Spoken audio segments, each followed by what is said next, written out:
നമ്മുടെ മുമ്പിൽ ജീവിക്കുന്ന ഒരു മാതൃകാ പുരുഷനുണ്ട്. പേര് കാന്തപുരം എന്നാണ് ഇന്ന് സമൂഹം വിളിക്കുക.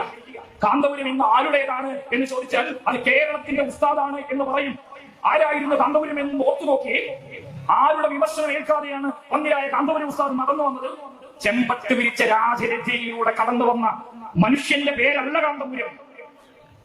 തീർത്തും പ്രതികൂലമായ അന്തരീക്ഷത്തിലൂടെ എല്ലാ പ്രാതികൂല്യങ്ങൾക്ക് നടുവിലും അക്ഷോഭ്യനായി. ആ പ്രാതികൂല്യങ്ങൾ, പ്രതികൂലത എന്തൊക്കെയായിരുന്നു എന്ന് നിങ്ങൾ ആലോചിക്കുന്നു.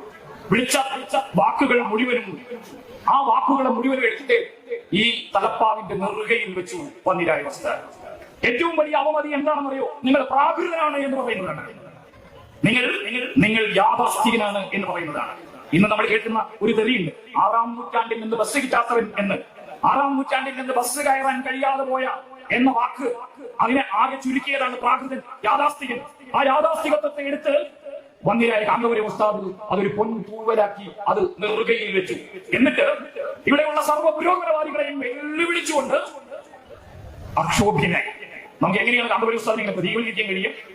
ഇങ്ങനെ വിരിച്ചു വെച്ച ഒരു മാർപ്പിടവുമായി നമ്മുടെ ഈ തെരുവിലൂടെ സത്യത്തിനു വേണ്ടി, ധർമ്മത്തിനു വേണ്ടി തളരാതെ എഴുന്നു നിന്ന് ഈ സമൂഹത്തെ മുന്നോട്ട് നയിച്ച മഹാമനീഷിയുടെ പേരാണ് കാന്തപുരം.